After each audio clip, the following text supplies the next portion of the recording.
चले जी, last class में हमने एम्प्लॉयमेंट इनकम का टॉपिक पूरा कंप्लीट कर लिया था। अब आगे बढ़ते हैं towards the concept of trading income. चले जी, नेक्स्ट टॉपिक हमारे पास आता है trading income, that is also known as unincorporated business.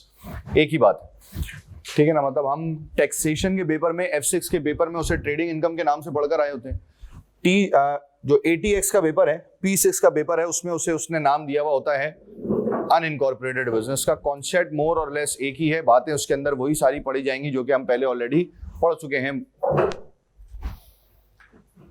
देखिए बेसिकली होता क्या है, F3, F7 और SBR, इन तीन पेपर्स में आप एक कॉन्सेप्ट पढ़कर आते हैं। जब IAS 12 आप पढ़ते हैं इनकम टैक्स वाला, उसके अंदर आपने एक चीज पढ़ी होती है, that is under and over provision of taxation, सही ना। IAS 12 के अंदर आप एक चीज पढ़ते हैं जिसे हम नाम देते हैं under and over provision of taxation का।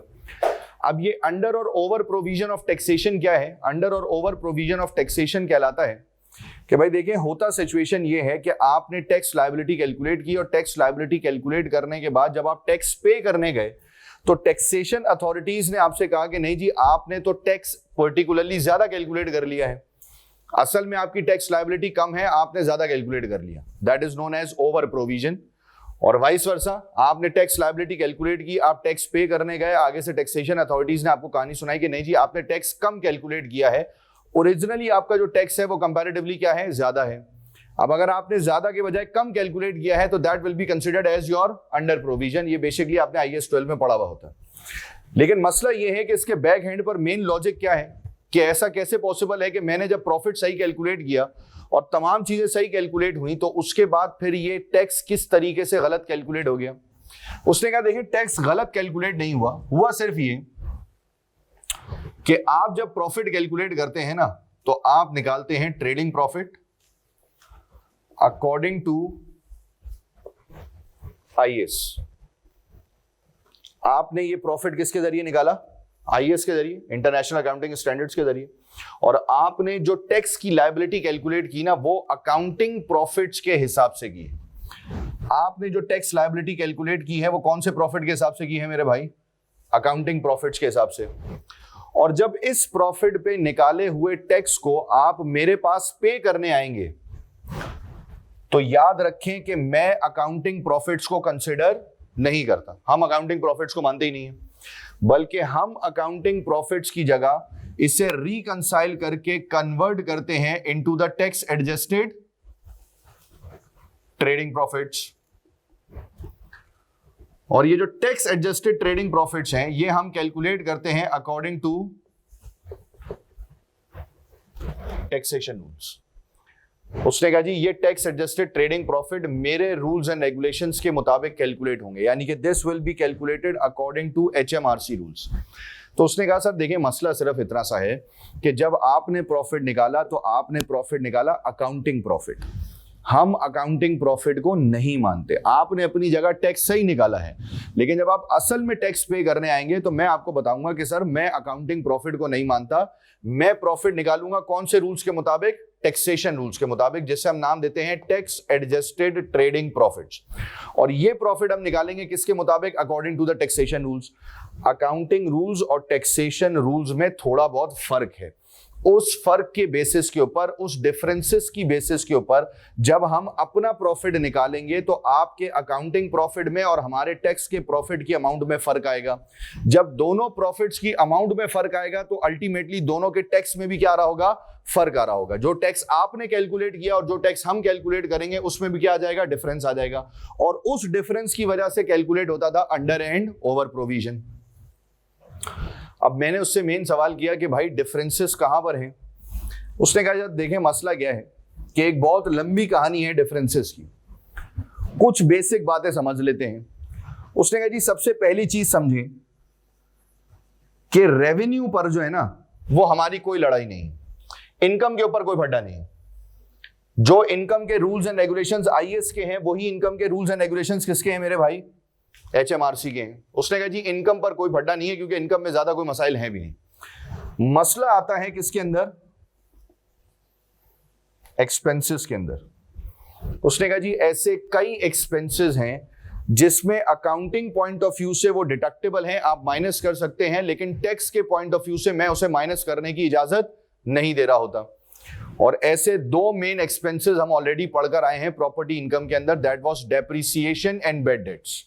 उसने कहा जी बहुत लंबी लिस्ट है बाकी एक्सपेंसेस की, लेकिन अगर हम दो मेन एक्सपेंसेस पकड़ लें तो वो दो मेन एक्सपेंसेस हैं बैड डेट्स के और डेप्रिसिएशन के। हमने पढ़ा था कि भाई bad debt, allowance for bad debt minus करने की इजाजत नहीं है, इसी तरीके से अलाउंस फॉर डेप्रिसिएशन भी माइनस करने की इजाजत नहीं थी, लेकिन अकाउंटिंग कहता है कि भाई अलाउंस फॉर बैड डेट भी डिडक्टेबल एक्सपेंस है और अलाउंस फॉर डेप्रिसिएशन भी क्या है आपका, डिडक्टेबल एक्सपेंस है। इट मींस के कुछ एक्सपेंसेस ऐसे होंगे जो कि अकाउंटिंग वाले प्रॉफिट में से माइनस किए हुए होंगे। जब वो प्रॉफिट आप मेरे पास लेकर आएंगे तो मैं उन एक्सपेंसेस की लिस्ट में से कुछ एक्सपेंसेस को माइनस करने से मना कर दूंगा। मैं कहूंगा कि भाई मेरे पॉइंट ऑफ व्यू से इन एक्सपेंसेस को माइनस करने की इजाजत नहीं है, आपको वो एक्सपेंसेस वापस से अपने पास क्या करने पड़ेंगे मेरे भाई, ऐड बैक करने पड़ेंगे। आप उन एक्सपेंसेस को ऐड बैक करेंगे और ऐड बैक करके नया प्रॉफिट निकालेंगे जिसे हम नाम देंगे टैक्स एडजस्टेड ट्रेडिंग प्रॉफिट का। अब मैंने कहा जी ऐसे कितने एक्सपेंसेस हैं, उसने कहा देखेंगे एक्सपेंसेस की तो एक बहुत लंबी लिस्ट है, लेकिन फिलहाल ये समझे कि एक्सपेंसेस की वो लंबी लिस्ट अब ATX में एग्जामिनेबल नहीं है। आपने F6 के अंदर टैक्सेशन के पर्चे के अंदर बकायदा तौर पर अलाउड और नॉट अलाउड की एक पूरी लिस्ट पड़ी थी कि कौन कौन से एक्सपेंसेस अकाउंटिंग वाला माइनस करने के लिए कहता है लेकिन टैक्स वाला माइनस करने के लिए नहीं कह रहा है। वो जो सारी लिस्ट थी ना, और वो जो रिकंसाइलेशन थी कि हमें अकाउंटिंग प्रॉफिट से टैक्स एडजस्टेड ट्रेडिंग प्रॉफिट पर आना है, वो सारी की सारी कैलकुलेशन अब ATX में एग्जामिनेबल नहीं है। उसने कहा जी ATX के पर्चे में सिर्फ एक एडजस्टमेंट आएगी, ओनली वन एडजस्टमेंट, और वो वन एडजस्टमेंट क्या है, उसने कहा जी वो सिर्फ एक एडजस्टमेंट है डेप्रिसिएशन की।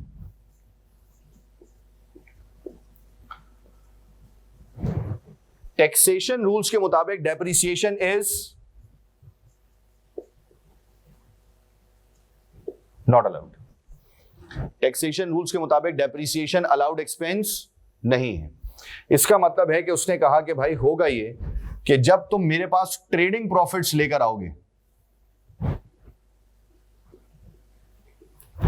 तो मैं इस ट्रेडिंग प्रॉफिट्स की अमाउंट में तुम्हारी डेप्रिसिएशन की अमाउंट को वापस क्या कर दूंगा, एड बैक कर दूंगा। अकाउंटिंग डेप्रिसिएशन को हम क्या कर देंगे, वापस एड बैक कर देंगे। हाँ अलबत्ता ऐसा नहीं है कि मैं तुम्हें कॉम्पनसेशन नहीं दूंगा, मैं तुम्हें कॉम्पनसेशन दूंगा, और वो कॉम्पनसेशन ये होगी कि अकाउंटिंग डेप्रिसिएशन को एड बैक करने के बाद मैं तुम्हें इजाजत दूंगा टैक्स डेप्रिसिएशन की अमाउंट माइनस करने की। उसने कहा जी डेप्रिसिएशन अलाउड है लेकिन अकाउंटिंग वाली डेप्रिसिएशन नहीं। कौन सी डेप्रिसिएशन अलाउड होगी, टैक्स डेप्रिसिएशन अलाउड होगी। इसका मतलब है कि हम सिंपल करेंगे ये कि हम उठाएंगे ट्रेडिंग प्रॉफिट, उस ट्रेडिंग प्रॉफिट में जो अकाउंटिंग डेप्रिसिएशन होगी जो कि सवाल में गिवन होगी वो मैं एड बैक कर दूंगा, और उसमें से मुझे माइनस क्या करना है मेरे भाई, मुझे माइनस करनी है amount of tax depreciation. Tax depreciation को माइनस करूंगा तो मेरे पास जो अमाउंट कैलकुलेट होगी that amount will be considered as your tax adjusted trading profits. उसे हम पर्टिकुलरली किसका नाम दे देंगे मेरे भाई, टैक्स एडजस्टेड ट्रेडिंग प्रॉफिट का नाम दे देंगे। और जो एक वाहिद वर्किंग इस ट्रेडिंग इनकम के एरिया के अंदर है that is the working of tax depreciation, also known as the capital allowances. यानी कि इस पूरे टॉपिक के अंदर जो एक वर्किंग हमने पढ़नी है वो वर्किंग सिर्फ और सिर्फ किसकी पढ़नी है, हमने टैक्स डेप्रिसिएशन की पढ़नी है। और टैक्स डेप्रिसिएशन जो है वो ऑटोमेटिकली एक और नाम उसे किसका दिया जाता है मेरे भाई, कैपिटल अलाउंसेस का। तो मैंने कहा कि जो मेन काम हमें करना है that is the calculation of capital allowances. हमें कैपिटल अलाउंसेस को कैलकुलेट करना है, यही टोटल दारोमदार है ATX में ट्रेडिंग इनकम का। बस ट्रेडिंग प्रॉफिट सवाल में गिवन होगा, अकाउंटिंग डेप्रिसिएशन सवाल में गिवन होगी। ट्रेडिंग प्रॉफिट में आपने अकाउंटिंग डेप्रिसिएशन को एड बैक कर देना है और उसमें से आप माइनस क्या करेंगे मेरे भाई, tax depreciation, that is also known as the amount of capital allowances.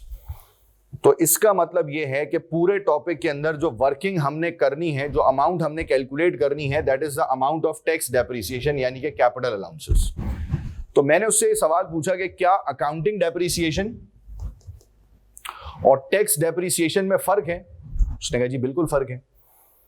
मसला ये है कि टैक्सेशन वाले ये कहते हैं कि जो आप अकाउंटिंग डेप्रिसिएशन निकालते हैं ना, ये बहुत एक्सट्रीम लेवल की एस्टिमेटेड अमाउंट होती है, क्योंकि डेप्रिसिएशन में आपको खुद नहीं पता होता आप कर क्या रहे हैं। आपने एक एसेट खरीदा, 6 साल तक आपने उसको डेप्रिशिएट किया, कर लिया depreciate.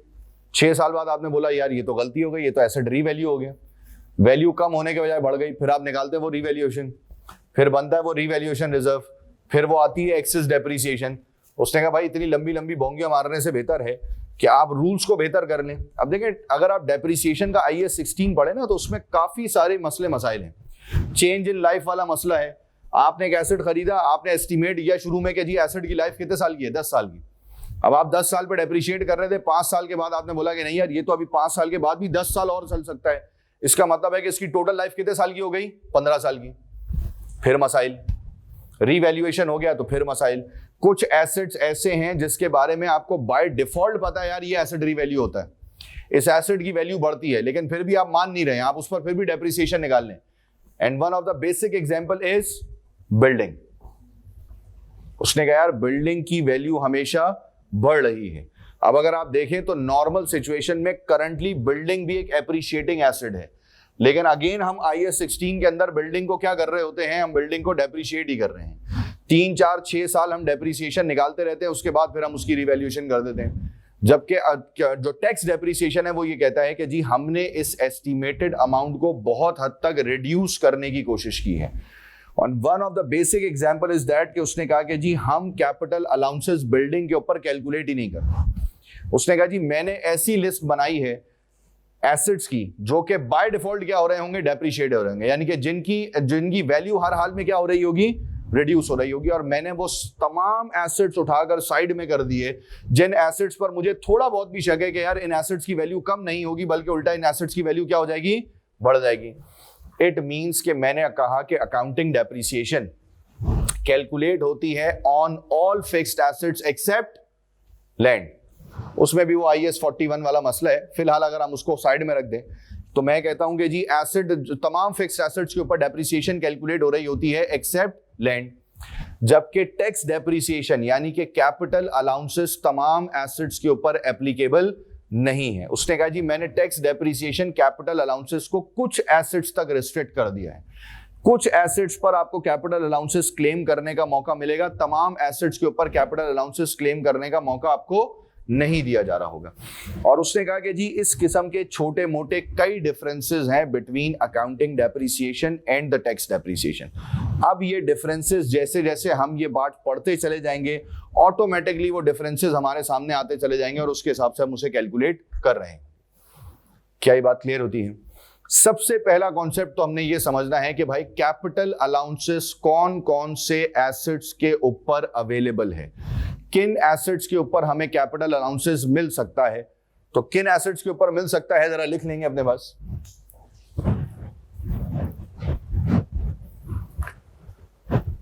Capital allowances are available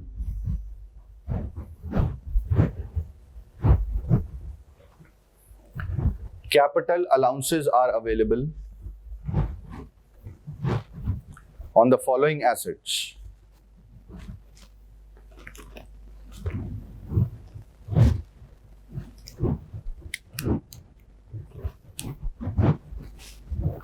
On the following assets.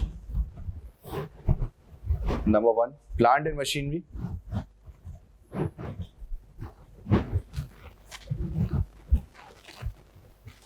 Plant and machinery. Next, office equipment.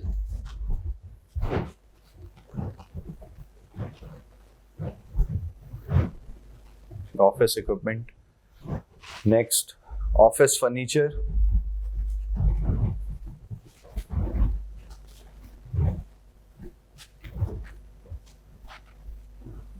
Next, fixtures and fittings.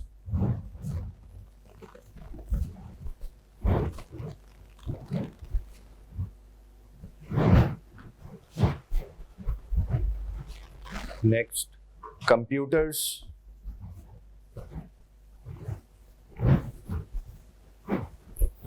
Computers के आगे ब्रैकेट में लिख लेंगे both hardware and software.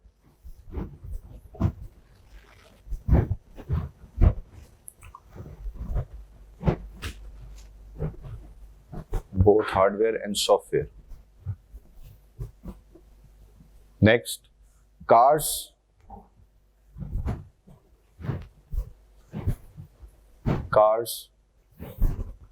next, delivery vans,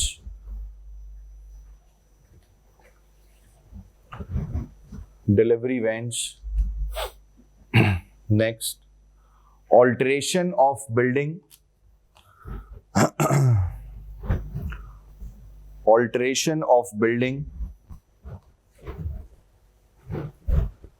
for the installation of plant and machinery.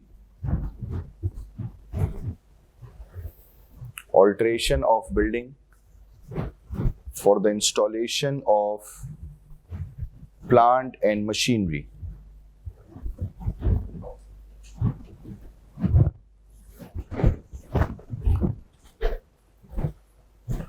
Next, air conditioning system.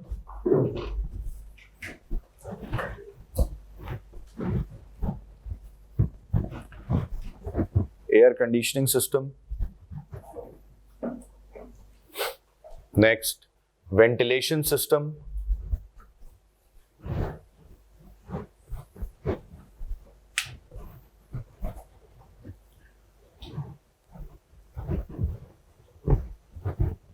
Next, tractors.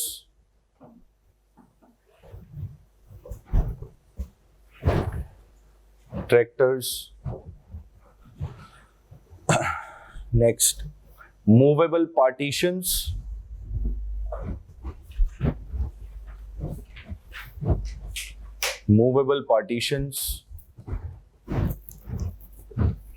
Next, lifts.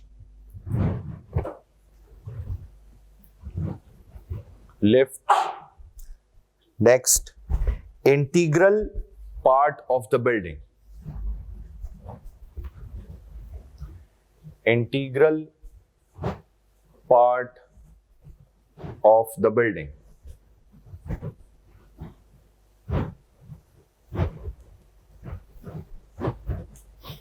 सही भाई। Only सिर्फ 14 assets हैं total, जिसके ऊपर हम बेसिकली क्या कैलकुलेट कर रहे होते हैं मेरे भाई, जिसके ऊपर हम बेसिकली कैलकुलेट कर रहे होंगे कैपिटल अलाउंसेस को। तो ऑब्वियस सी बात है कि मोर और लेस सवाल में जो एसेट दिया हुआ होगा ना, वो इन्हीं उस पे से दिया हुआ होगा। मतलब ये बात तो समझ लें कि ATX के लेवल पर जैसे जैसे अभी आप आगे बढ़ेंगे ना, तो आपको पता चलेगा कि बेटा और बहुत सारी चीजें हैं। तो फिलहाल वो इस चीज पर नहीं खेलेगा कि वो एसेट की क्लासिफिकेशन में आपको ये डिसाइड करना होगा कि यार कौन सा एसेट कैपिटल अलाउंसेस के लिए एलिजिबल है या कौन सा नहीं है। ये सारे शशके ना उसने F6 में करवा लिए। यहां पर नॉर्मली जब सवाल में एसेट दिया हुआ होगा तो उसके ऊपर हम नॉर्मल सिचुएशन में कैपिटल अलाउंस कैलकुलेट कर रहे होंगे। अब सवाल आता है कि कैपिटल अलाउंस कैलकुलेट होगा कैसे। तो देखिए, सबसे पहली बात हम याद रखेंगे कि capital allowances will be calculated according to the financial year. यानी कि यहां पर हम टैक्स ईयर को फॉलो नहीं करेंगे।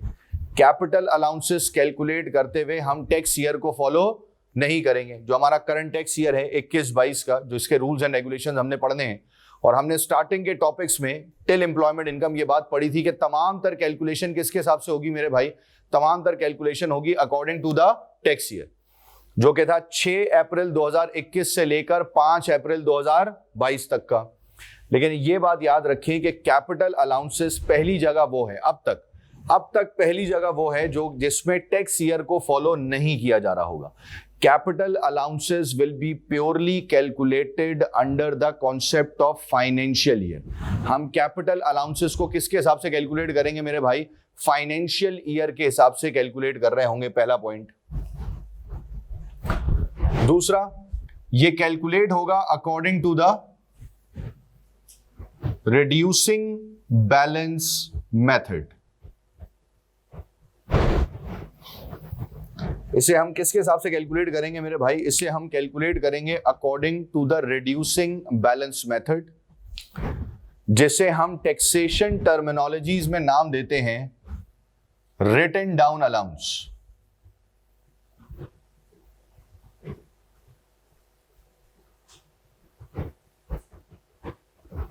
Also known as WDA। सही भाई, रिटन डाउन अलाउंस, जिसे हम किसका नाम देते हैं, जिसे हम नाम देते हैं WDA का। तो मैंने कहा कि जी जब हम टैक्स डेप्रिसिएशन यानी कि कैपिटल अलाउंसेस कैलकुलेट करने जाएंगे, तो कैपिटल अलाउंसेस कैलकुलेट करने का जो मेथड है जो हमने यूज करना है, वो मेथड कौन सा है मेरे भाई? वो मेथड है रिटन डाउन अलाउंस, यानी कि रिड्यूसिंग बैलेंस मेथड है अकाउंटिंग पॉइंट ऑफ व्यू से, लेकिन मैं उसे रिड्यूसिंग बैलेंस मेथड नहीं कहूंगा ना, मैं उसे किसका नाम देता हूं? मैं उसे नाम देता हूं WDA का, रिटन डाउन अलाउंस का। हाँ, अलबत्ता ये बात याद रखें कि HMRC ने रिटन डाउन अलाउंस के लिए परसेंटेज को फिक्स कर दिया, दैट इज 18% और 6%। सही भाई, उसे फिक्स कर दिया है, दैट इज 18% और 6%। यानी कि उसने कहा कि जिस तरीके से आप डेप्रिसिएशन के अंदर एसेट्स के ऊपर परसेंटेज लगाते हैं ना, इसी तरीके से हम भी कैपिटल अलाउंसेस में एसेट्स के ऊपर लगाएंगे परसेंटेज। लेकिन मैंने परसेंटेज को फिक्स कर दिया है, परसेंटेज या तो 18% लगेगी या फिर 6% लगेगी, उसके अलावा कोई परसेंटेज एग्जिस्ट नहीं कर रही है। अकाउंटिंग में तो आपके पास अपना ऑप्शन होता था ना कि कंपनी अपनी प्रोफेशनल जजमेंट की बेसिस के ऊपर ये डिसाइड करती थी कि उसने कौन से एसेट को कितने % पर डेप्रिशिएट करना है। मैंने कहा जी इस किस्म का कोई भी रूल यहां पर फॉलो नहीं हो रहा होगा, इस किस्म का कोई भी रूल यहां पर फॉलो नहीं हो रहा होगा। यहां पर हमें सिंपल क्या करना पड़ेगा? यहां पर हमें सिंपल या तो एसेट्स को डेप्रिशिएट यानी कि उस पर कैपिटल अलाउंसेस कैलकुलेट करने हैं आइदर 18% पर फिर या फिर आइदर 6% पर। कब 18 और कब 6 ये मैं बताऊंगा। 18 कब लगेगा, 6 कब लगेगा, इस पर अभी हम बात करेंगे। लेकिन याद रखें कि पूरे कैपिटल अलाउंसेस में जब हम ये रिटन डाउन अलाउंस कैलकुलेट करने जाएंगे तो परसेंटेजेस बस यही दो यूज होंगी, या तो 18% की परसेंटेज इस्तेमाल होगी या फिर 6% इस्तेमाल होगी, और कोई तीसरी परसेंटेज इस्तेमाल नहीं होगी।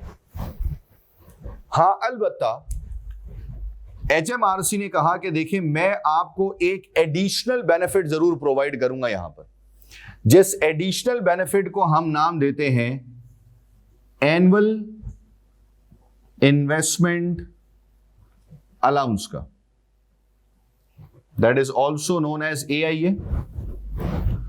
और ये AIA हमें मिलता है on the newly purchased assets के ऊपर। ये AIA हमें पर्टिकुलरली किस पर मिलता है? ये AIA हमें पर्टिकुलरली मिलता है on the newly purchased asset, और इस AIA की अमाउंट बनती है पाउंड 1 मिलियन की। हमारे पास जो कैलकुलेशन आएगी वो ऑब्वियस सी बात है कि किसी एक फाइनेंशियल ईयर की कैलकुलेशन आएगी। HMRC के रूल्स के मुताबिक उस फाइनेंशियल ईयर में आप जितने भी नए एसेट्स परचेज करेंगे, उस फाइनेंशियल ईयर के अंदर आप जितने भी नए एसेट्स परचेज करेंगे, वो सारे के सारे नए एसेट्स सबसे पहले किसके लिए एलिजिबल होंगे मेरे भाई? वो सारे के सारे नए एसेट्स सबसे पहले एलिजिबल होंगे for the amount of AIA, जिसकी अमाउंट कितनी है मेरे भाई? 1 मिलियन की। अगर तो आपने एसेट्स 1 मिलियन से कम के खरीदे हैं, जैसे फॉर एग्जांपल आपने एसेट खरीदे हैं 700,000 के, तो उसने कहा जी पूरे 700,000 पर तुम्हें क्या मिल जाएगा? AIA। यानी कि पूरे के पूरे एसेट्स किस में कन्वर्ट हो जाएंगे? कैपिटल अलाउंसेस में कन्वर्ट हो जाएंगे एक। और अगर इन केस तुमने एसेट्स 1 मिलियन से ज्यादा पर खरीदे हैं तो मेरे भाई पहले 1 मिलियन पर तुम्हें AIA मिल जाएगा, और AIA मिलने के बाद जितने एसेट्स की वैल्यू बच जाएगी, यानी कि वो जो एक्सेस वैल्यू है more than 1 million, that more than 1 million amount will B eligible for WDA। फिर वो अमाउंट किसके लिए एलिजिबल होगी मेरे भाई? फिर वो अमाउंट WDA के लिए एलिजिबल कंसिडर की जा रही होगी। तो सिंपल सी कहानी, हम ये बात याद रखेंगे कि आप जितने भी नए एसेट्स परचेज करेंगे वो सारे के सारे नए एसेट्स सबसे पहले किसके लिए एलिजिबल होंगे मेरे भाई? वो तमाम नए एसेट्स सबसे पहले एलिजिबल होंगे फॉर द AIA 1 मिलियन का, और जो भी एक्सेस अमाउंट बच जाएगी that excess amount will B eligible for WDA, either 18% और आइदर 6%, उस पर हम बात करेंगे, लेकिन वो उसके लिए एलिजिबल कंसिडर किया जा रहा होगा। AIA और WDA जितना भी मिलेगा उन तमाम वैल्यूज को कंबाइन करके प्लस करके जो टोटल अमाउंट कैलकुलेट होगी, that total amount will be known as your capital allowances, also known as tax depreciation, और उस टैक्स डेप्रिसिएशन की अमाउंट को ले जाकर मैं कहां से माइनस करूंगा, अपने प्रॉफिट्स में से माइनस करके tax adjusted trading profit calculate किया जा रहा होगा। क्या ये बात क्लियर होती है? ये बात याद रखेंगे कि ये परसेंटेज 18% और 6% या फिर ये AIA की अमाउंट 1 मिलियन, ये दोनों चीजें एलिजिबल हैं if your financial year is of 12 months. अगर आपका फाइनेंशियल ईयर 12 महीने का है तो ये अमाउंट्स मिलेंगी, लेकिन अगर आपका फाइनेंशियल ईयर 12 महीने से कम या ज्यादा का है तो मेरे भाई फिर ये अमाउंट्स प्रोरेट होंगी। ये जो 1 मिलियन की अमाउंट मैंने आपको बताई है ना, ये 12 महीने की अमाउंट है। ये जो 18% और 6% की अमाउंट मैंने आपको बताई है, ये कितने महीने की है? ये 12 महीने की है। लेकिन ऑब्वियस सी बात है कि ये बात हमें पता होती है कि फाइनेंशियल ईयर हमेशा 12 महीने का नहीं होता। फाइनेंशियल ईयर 12 महीने से कम का भी हो सकता है और 12 महीने से ज्यादा का भी हो सकता है। इन केस अगर फाइनेंशियल ईयर 12 महीने से कम है या 12 महीने से ज्यादा है तो ऐसी सिचुएशन में क्या होगा? तो मैंने कहा देखें, ऐसी सिचुएशन में कुछ भी नहीं होगा सिवाय इसके कि हम इस अमाउंट को क्या कर देंगे, प्रोरेट कर देंगे। 12 महीने से ज्यादा वाला फाइनेंशियल ईयर हमारे पास एग्जामिनेबल नहीं है। 12 महीने से ज्यादा वाला फाइनेंशियल ईयर हमारे पास एग्जामिनेबल नहीं है। इसका मतलब है कि अगर हमारे पास सवाल आएगा तो वो इसी तरीके का होगा कि या तो फाइनेंशियल ईयर 12 महीने का होगा या फिर 12 महीने से कम का होगा। फाइनेंशियल ईयर 12 महीने का होगा या फिर 12 महीने से कम का होगा। 12 महीने से ज्यादा के फाइनेंशियल ईयर का सवाल आपके पास एग्जामिनेबल नहीं होगा। अगर तो 12 महीने का फाइनेंशियल ईयर है तो जिंदगी के मसाइल हल हैं, लेकिन अगर फाइनेंशियल ईयर 12 महीने से कम का है तो मेरे भाई फिर AIA भी प्रोरेट होगा और उसके साथ साथ फिर ऑटोमेटिकली आपकी कैपिटल अलाउंसेस, मतलब जो WDA की अमाउंट है वो भी क्या हो रही होगी, वो भी प्रोरेट हो रही होगी। क्या ये बात क्लियर होती है? अच्छा, मैंने जो लिस्ट लिखवाई है आपको एसेट्स की, अगर मैं उस एसेट्स की लिस्ट देख लूं तो वैसे तो मेरे ख्याल में उसमें जितने भी एसेट्स हैं उसमें कोई नई चीज तो है नहीं, तमाम वही बेसिक एसेट्स हैं। Plant and machinery, office equipment, fixtures and furnitures, cars है, डिलीवरी वैन्स वगैरह है। सिर्फ एक वाहिद एसेट है जो कि थोड़ा सा डिफरेंट आपको नजर आएगा, that is integral part of the building, जो मैंने सबसे आखिर में लिखवाया है। मैंने एक एसेट सबसे आखिर में आपको लिखवाया है, that is integral part of the building. Basically ये क्या कहलाया जाता है? देखिए, integral part of the building का वर्ड हम बेसिकली यूज करते हैं किसी भी ऐसी चीज के लिए जिसकी कंस्ट्रक्शन बिल्डिंग की कंस्ट्रक्शन के साथ साथ होती है। कोई भी ऐसी चीज जिसकी कंस्ट्रक्शन बिल्डिंग की कंस्ट्रक्शन के साथ साथ होती है, like centrally air conditioning system या सेंट्रली हीटिंग सिस्टम या सेंट्रली वेंटिलेशन सिस्टम। ये जो किसी भी बिल्डिंग का सेंट्रली एयर कंडीशनिंग सिस्टम होता है ना सर, इसके पाइप्स और इसकी जगहें और वो सारी चीजें बिल्डिंग की कंस्ट्रक्शन के साथ साथ होंगी। ऐसा नहीं हो सकता कि आपने बिल्डिंग पूरी 100% कंस्ट्रक्ट कर ली, आपने बोला अब मैं चाहता हूं कि बिल्डिंग सेंट्रली एयर कंडीशन हो जाए, तो मेरे भाई फिर सेंट्रली एयर कंडीशन नहीं हो सकती, क्योंकि फिर आपको बिल्डिंग के अंदर बहुत मेजर अमेंडमेंट्स करनी पड़ेंगी जो कि हर बिल्डिंग के अंदर पॉसिबल नहीं होता। इसी तरीके से लिफ्ट्स, भाई किसी भी बिल्डिंग के अंदर जो लिफ्ट्स लगाएंगे उसकी जगह पहले से छोड़ेंगे ना। ऐसा तो नहीं है कि बिल्डिंग आपने पूरी बना ली उसके बाद आपने कहा अच्छा अब लिफ्ट बनानी है, आपने कहा ठीक है एक हिस्सा गिरा देते हैं फ्लैट्स का और उसके अंदर जो है ना वो लिफ्ट्स बनाना शुरू कर देते हैं, तो ये तो प्रैक्टिकली पॉसिबल नहीं है। कुछ चीजें बिल्डिंग्स के अंदर बाय डिफॉल्ट पहले दिन से बनाई जाएंगी, बाद में बनाना पॉसिबल नहीं है। तो वो जो बिल्डिंग के साथ साथ जो चीजों की कंस्ट्रक्शन होती है ना, जैसे लिफ्ट्स हैं, सेंट्रली एयर कंडीशनिंग सिस्टम है, इसे हम बेसिकली किसका नाम देते हैं? इसे हम integral part of the building का नाम दे रहे होते हैं। ये आगे आगे यूज होगा तो फिर उस पर हम बात कर लेंगे। फिलहाल हम ये रूल्स एंड रेगुलेशंस याद रखेंगे कि इस तरीके से हम कैपिटल अलाउंसेस को कैलकुलेट कर रहे होंगे।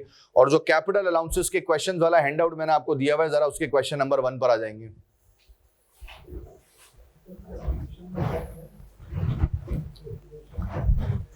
कैलकुलेशन में फर्क है मतलब? नहीं वैसे ही ऑलमोस्ट, थोड़े बहुत रूल्स में फर्क है, बाकी चीजें वैसी ही।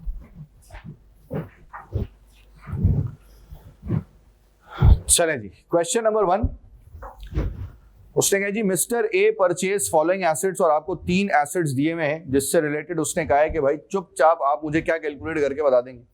मुझे कैलकुलेट करके बता देंगे अमाउंट ऑफ कैपिटल अलाउंसेस। अच्छा देखिए, इसमें एक अच्छी बात यह है कि क्या मैं ये कह सकता हूं, क्योंकि तमाम एसेट्स के ऊपर रूल एक ही जैसे लगेंगे। भाई परसेंटेज तो सब पर एक ही है ना, परसेंटेज तो अलग अलग है नहीं। जब सब पर रूल्स एंड रेगुलेशंस एक ही जैसे लगेंगे तो मुझे एसेट्स को इंडिविजुअली अलग अलग रिकॉर्ड करने की जरूरत नहीं है। फिर मैं इसमें करता ये हूं कि मैं तमाम एसेट्स को कंबाइन करके मर्ज करके एक ही जगह पर रिकॉर्ड कर देता हूं। यानी कि जितने भी एसेट्स खरीदे हैं उसका तरीकाकार ये होगा कि मैं एक जगह बना लेता हूं जिसे मैं नाम देता हूं जर्नल पूल का,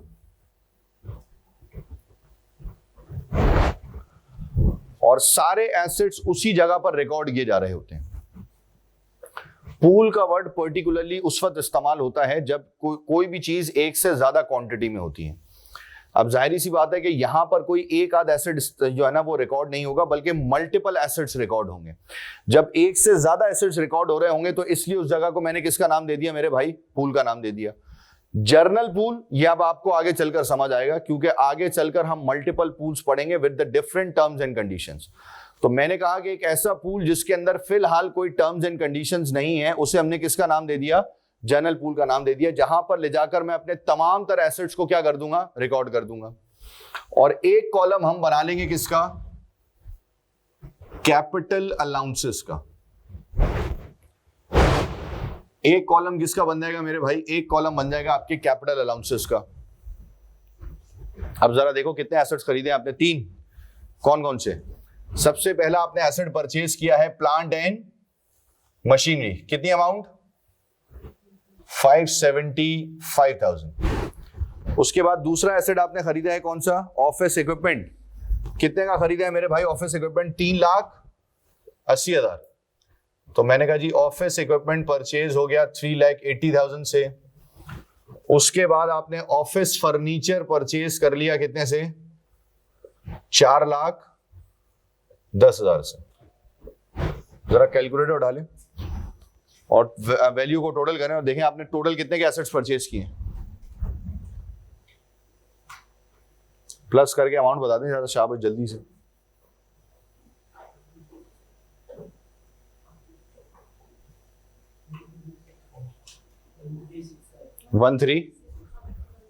ठीक है 1365, यानी कि 13,65,000। ऐसे ही है। 13,65,000 के एसेट्स हमने परचेज कर लिए। ये एसेट्स हमने इस साल परचेज किए हैं, तो ये सबसे पहले किस चीज के लिए अवेलेबल होंगे? AIA के लिए। इसका मतलब है कि इन तमाम एसेट्स पर मुझे सबसे पहले मिल जाएगा AIA। कितने का? 1 मिलियन का। और ये 1 मिलियन की अमाउंट पूरी की पूरी किसमें चली जाएगी मेरे भाई? कैपिटल अलाउंसेस में। ये 1 मिलियन की अमाउंट पूरी की पूरी किसमें चली जाएगी? कैपिटल अलाउंसेस में। बाकी अमाउंट कितनी बची? 365,000, जो कि मैंने ले जाकर रिकॉर्ड कर दी जनरल पूल के अंदर। और मैंने आपको बताया था कि 1 मिलियन से एक्सेस जितने भी एसेट्स की वैल्यू बचेगी, that excess amount will then be eligible for WDA। यानी कि अब इस 30,65,000 पर मुझे मिलेगा WDA कितने का? 18%। फिलहाल याद रखें कि जर्नल पूल के ऊपर WDA कितना परसेंट है मेरे भाई? 18%। 6% कब आएगा ये मैं आपको बताऊंगा, लेकिन फिलहाल याद रखें कि जर्नल पूल पर WDA कितना परसेंट मिलेगा? 18% का मिलेगा। लगाएं जरा परसेंटेज, कैलकुलेटर का इस्तेमाल करें फटाफट। 3,65,000 का 18%।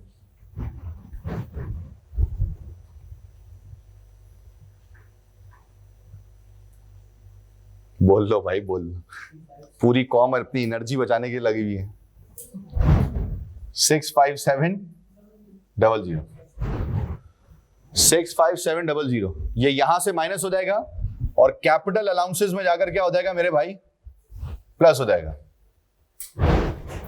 ऐसे ही है। तो ये हो गया 10,65,700। This 10,65,700 will be considered as your capital allowance, यानी कि your tax depreciation, जो कि जाकर आपके प्रॉफिट में से क्या हो जाएगी मेरे भाई? माइनस हो जाएगी, डिडक्ट हो जाएगी। देख लें, अगर मूड है तो ये वैल्यू बता दें भाई, दिल कर रहा है अगर आप लोग। 365,000 में से 65,700 माइनस हो जाएगा तो क्या बचेगा? 299,300। This 299,300 will be considered as your tax written down value. that is TWDVs. This TWDV will be considered as your closing balance, यानी कि ये इस साल का क्या माना जाएगा मेरे भाई, ये इस साल का क्लोजिंग बैलेंस कंसिडर किया जाएगा, और इस साल का जो क्लोजिंग बैलेंस है वो ऑटोमेटिकली अगले साल का क्या हो जाएगा, ओपनिंग बैलेंस। याद रखें कि अगर सवाल में पहले से ओपनिंग बैलेंस होता तो opening balance is only eligible for WDA। Opening balances पर सिर्फ और सिर्फ WDA मिलेगा। AIA आपको मिलेगा only on the newly purchased assets. जो नए एसेट्स आपने खरीदे हैं वो AIA के लिए एलिजिबल होंगे। उसके अलावा अगर आपके पास कोई ओपनिंग बैलेंस है तो ये बात याद रखेंगे कि कोई भी ओपनिंग बैलेंस AIA के लिए एलिजिबल नहीं होगा, that is only eligible for WDA। ठीक है भाई जी।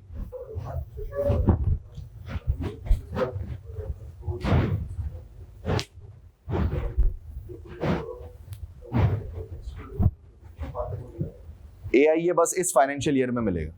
आपने करंट फाइनेंशियल ईयर में जितना AIA इस्तेमाल कर सकते हैं वो कर लिया, बाकी AIA वेस्ट हो जाएगा।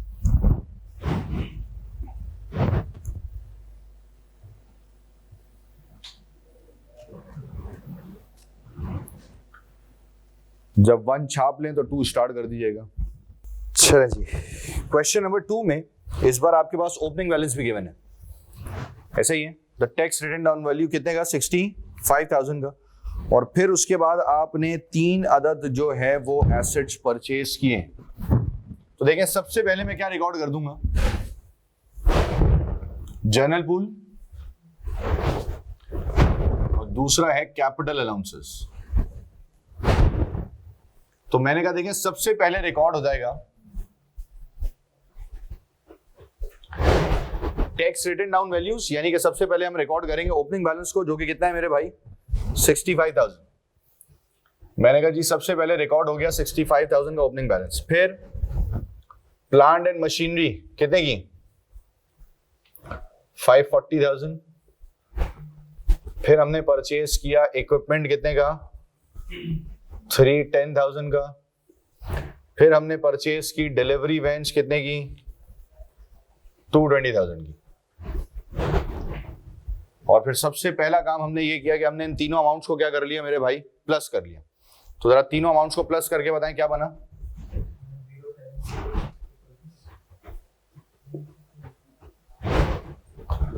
वन 1,07,000 यानी कि 10,70,000। और ये जो 10,70,000 की अमाउंट है ये सबसे पहले किसके लिए एलिजिबल होगी, फॉर AIA ऑफ 1 मिलियन। तो मैंने कहा जी ये 1 मिलियन पूरा का पूरा यहां आ जाएगा। बाकी जो 70,000 की अमाउंट है वो कहां चली जाएगी मेरे भाई, जनरल पूल के अंदर। अब जाहिर सी बात है कि ये जो 70,000 है और जो 65,000 है ये दोनों किसके लिए एलिजिबल हैं, WDA के लिए। तो दोनों पर WDA अप्लाई करने से पहले दोनों को क्या कर देंगे, प्लस कर देंगे। तो ये बन जाएगा टोटल कितना, 130, ऐसे ही है। और इस पर लग जाएगा WDA ऑफ 18%। मैंने कहा जी 1,35,000 का 18%, कितनी अमाउंट आएगी, 24,300। यहां से माइनस हो जाएगा और यहां पर जाकर प्लस हो जाएगा। तो 10,24,300 यह आ गया आपका कैपिटल अलाउंसेस, डिडक्टेबल एक्सपेंस। और यहां जो वैल्यू बचेगी that will be considered as your tax written down values, जो कि इस साल का क्या हो जाएगा, क्लोजिंग बैलेंस, और ऑटोमेटिकली अगले साल का क्या हो जाएगा, ओपनिंग बैलेंस कंसिडर किया जा रहा होगा। चलिए जी, कार्स को हम बेसिकली 2 हिस्सों में डिस्ट्रीब्यूट करते हैं, दैट इज यूज्ड कार और न्यू कार्स। लेकिन उससे पहले हमें सिंपल एक चीज अंडरस्टैंड करनी है, that cars are not eligible for AIA। Sir जी गाड़ियों के ऊपर किसी भी किस्म का AIA वगैरह रिसीव नहीं होगा। जो मैंने आपको लिस्ट लिखवाई है ना, उसमें कार्स के अलावा बाकी सारे एसेट्स पर AIA मिलेगा, कार्स के अलावा बाकी सारे एसेट्स के ऊपर AIA मिलेगा, लेकिन कार्स के ऊपर आपको किसी भी किस्म का AIA वगैरह रिसीव नहीं हो रहा होगा। इस चीज को हमने ध्यान में रखना है। तो नॉर्मल सिचुएशन में आप ये बात याद रखें कि गाड़ियों के ऊपर कोई भी AIA वगैरह कैलकुलेट नहीं होगा। तो इसका मतलब है कि cars are only eligible for WDA। ठीक हो गया। कितनी कैटेगरीज में तोड़ा है, यूज्ड और न्यू। यूज कार के बारे में सवाल में लिखा हुआ होगा, अगर यूज कार होगी तो वो आपको बताएगा that purchased a use car या फिर परचेज्ड अ न्यू कार। लेकिन अगर उसने सिर्फ कार लिखा हुआ है कि जी परचेज्ड अ कार, तो फिर वो बाय डिफॉल्ट क्या मानी जाएगी, न्यू कार कंसिडर की जाएगी। अगर वो कह रहा है कि परचेज्ड अ कार, तो परचेज्ड अ कार का मतलब है कि फिर वो बाय डिफॉल्ट मेरे लिए क्या मानी जाएगी, फिर वो बाय डिफॉल्ट मेरे लिए न्यू कार कंसिडर की जा रही होगी। ठीक है भाई। अगर वो सवाल में लिख रहा है परचेज्ड अ यूज्ड कार, तो मैंने कहा जी मसाइल हल हैं। अगर वो सवाल में लिख रहा है परचेज्ड अ न्यू कार, मैंने कहा जी तब भी जिंदगी के मसाइल हल हैं। लेकिन अगर उसने सवाल में सिर्फ लिखा हुआ है परचेज्ड अ कार, तो मैंने कहा जी फिर परचेज्ड अ कार को हम बाय डिफॉल्ट क्या कंसिडर करेंगे, हम by default new car consider कर रहे होंगे। परचेज्ड अ कार को हम by default new car consider कर रहे होंगे। यूज कार को दो हिस्सों में तोड़ेंगे, यानी कि WDA का फैसला होगा on the basis of the CO2 emission. Use car दो हिस्सों में टूटेगी, 50 ग्राम्स और लेस, 51 ग्राम्स और मोर। अगर कार का CO2 इमिशन 50 ग्राम्स और उससे कम है, तो मेरे भाई वो जाएगी जनरल पूल पर और उस पर WDA कितना परसेंट लगेगा, 8%। वो जाएगी जनरल पूल में और उस पर WDA कितना परसेंट लग जाएगा, 18%, सॉरी। जबकि दूसरी तरफ अगर कार का CO2 इमिशन है 51 ग्राम्स और मोर, तो वो कहां जाएगी, स्पेशल पूल। WDA कितना परसेंट लगेगा, 6% का। इसका मतलब है कि मैंने आपको स्टार्टिंग में बताया था कि WDA की परसेंटेजेस दो हैं, 18, और जो एसेट्स जनरल पूल में जाएंगे उस पर कितना परसेंट लगेगा, 18%, और जो स्पेशल पूल में जाएंगे उस पर कितना परसेंट लगेगा, 6% लगेगा। अगर कार का CO2 इमिशन 50 ग्राम्स और उससे कम है तो वो जनरल पूल में जाएगी, WDA 18% लगाएंगे। अगर CO2 इमिशन 51 ग्राम्स और उससे ज्यादा है तो वो स्पेशल पूल में जाएगी, WDA 6% लगा देंगे। न्यू कार्स को तोड़ते हैं 3 कैटेगरीज में। अगर तो न्यू कार का CO2 इमिशन है 0 ग्राम, पढ़ा था ना हमने एम्प्लॉयमेंट इनकम में, 0 ग्राम वाली गाड़ी कौन सी होती है, इलेक्ट्रिक कार। सही है, 0 ग्राम वाली गाड़ी कौन सी है, इलेक्ट्रिक कार है। अगर कार का CO2 इमिशन 0 ग्राम है तो 0 ग्राम वाली गाड़ी पर आपको मिलेगा फर्स्ट ईयर अलाउंस ऑफ 100%, यानी कि फिर वो पूरी की पूरी गाड़ी की कॉस्ट उठकर किस में ट्रांसफर हो जाएगी, कैपिटल अलाउंसेस के अंदर ट्रांसफर हो जाएगी। गाड़ी की पूरी कॉस्ट उठकर किस में ट्रांसफर हो जाएगी मेरे भाई, कैपिटल अलाउंसेस के अंदर ट्रांसफर कर दी जाएगी। कौन सी गाड़ी जिसका CO2 इमिशन एग्जैक्ट कितने ग्राम्स होगा, 0 ग्राम्स। तो अगर गाड़ी का CO2 इमिशन 0 ग्राम्स है तो याद रखिए कि 0 ग्राम्स वाली गाड़ी जाएगी for the first year allowance, that is 100%। फिर आगे की कहानी सेम है, 1 से लेकर 50 वाली गाड़ी जनरल पूल, WDA कितना परसेंट, 18%। 51 और उससे ऊपर वाली गाड़ी स्पेशल पूल, WDA कितना परसेंट, 6%। इसका मतलब है कि ये यूज कार है ना, इसमें 0 ग्राम वाली कैटेगरी नहीं है। और अगर यूज में 0 ग्राम वाली कैटेगरी आई भी तब भी वो जनरल पूल में जाएगी। फर्स्ट ईयर अलाउंस सिर्फ किस पर मिलेगा, न्यू कार के ऊपर। फर्स्ट ईयर अलाउंस सिर्फ किस पर मिलेगा मेरे भाई, न्यू कार के ऊपर फर्स्ट ईयर अलाउंस मिलेगा, उसके अलावा किसी पर भी फर्स्ट ईयर अलाउंस नहीं मिल रहा होगा। तो याद रखें कि न्यू कार में अगर कार 0 ग्राम्स पर है तो फर्स्ट ईयर अलाउंस, 1 से 50 पर जनरल पूल 18%, 51 और उससे ऊपर पर स्पेशल पूल कितना परसेंट, 6%। क्या ये बात क्लियर हो गई? गाड़ियां AIA के लिए एलिजिबल नहीं है, ये भी बात क्लियर हो गई। अच्छा, अब हमारे पास टोटल अलाउंसेस कितने हो गए? मैंने कहा जी अब हमारे पास टोटल अलाउंसेस हो गए 3। कौन कौन से?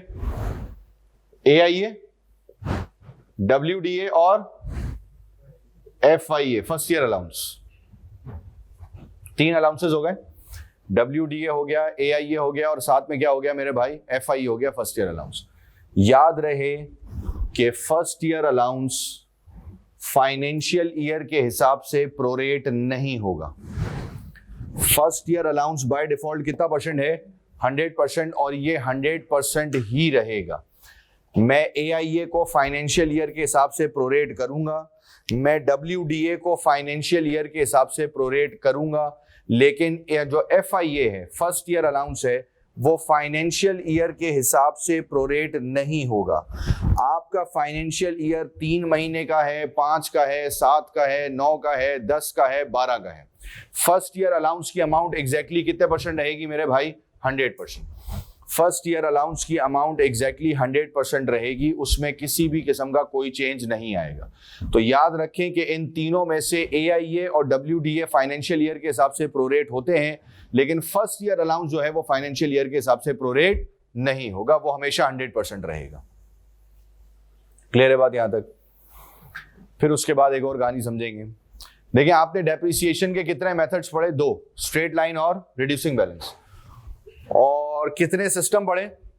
वो भी 2। एक होता है प्रोरेटा सिस्टम और एक होता है full in the year of purchase and none in the year of sale. जो प्रोरेटा सिस्टम होता है, उस प्रोरेटा सिस्टम के अंदर हम कैसे कैलकुलेशन करते हैं?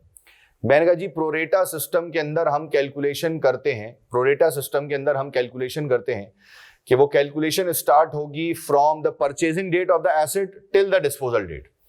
जैसे फॉर एग्जांपल, अगर 2022 का फाइनेंशियल ईयर है, जनवरी से लेकर दिसंबर तक का, और मैंने एसेट खरीदा है मई के महीने में, तो भाई उस एसेट के ऊपर डेप्रिसिएशन कौन से मंथ से कैलकुलेट होना शुरू होगी? मई से दिसंबर, 8 महीने।